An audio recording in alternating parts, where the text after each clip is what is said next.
So how do you make your money if you want to open a transitional house, especially now with all the talk of government funding being cut? Let me say to that immediately.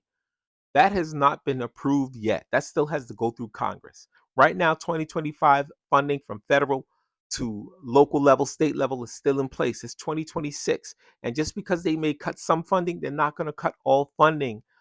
Over 770,000 people experience homelessness every year. States are not going to allow their cities to go to the wayside like that, right? Over 600,000 people are released from prison every year.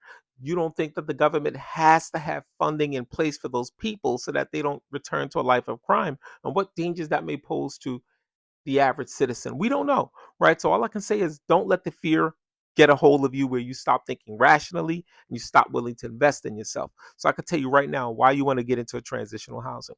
Besides, listen, there are different markets you could tap into. It's not just HUD, right?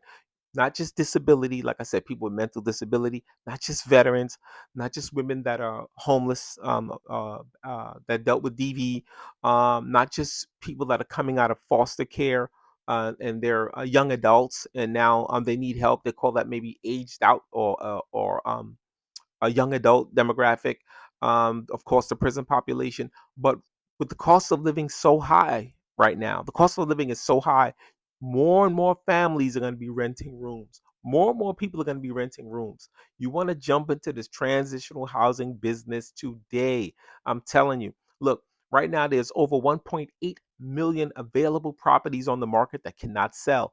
Some new construction, some old construction, but they cannot sell. A lot of these banks and big business owners bought up a lot of this property, like Zillow, Redfin. They bought up a lot of these properties. Now they're just sitting on the market. You don't think that they'll lease that to you?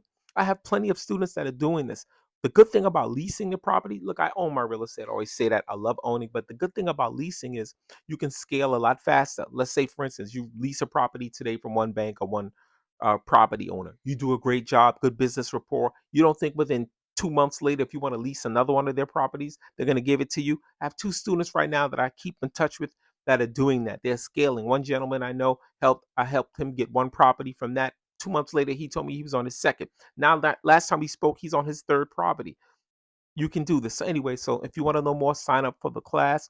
Sign up for the class. I have about 10 or 15 learning modules for you that are easy to follow. I give you your 30 to 90-day action plan, and we do a weekly one-on-one live coaching with you and I so I can coach you through this game and you tell me where you are. Plus, I give you the leasing script or what you need to start leasing these properties, from property owners to banks to business owners. So anyway, Coach Mitchell H.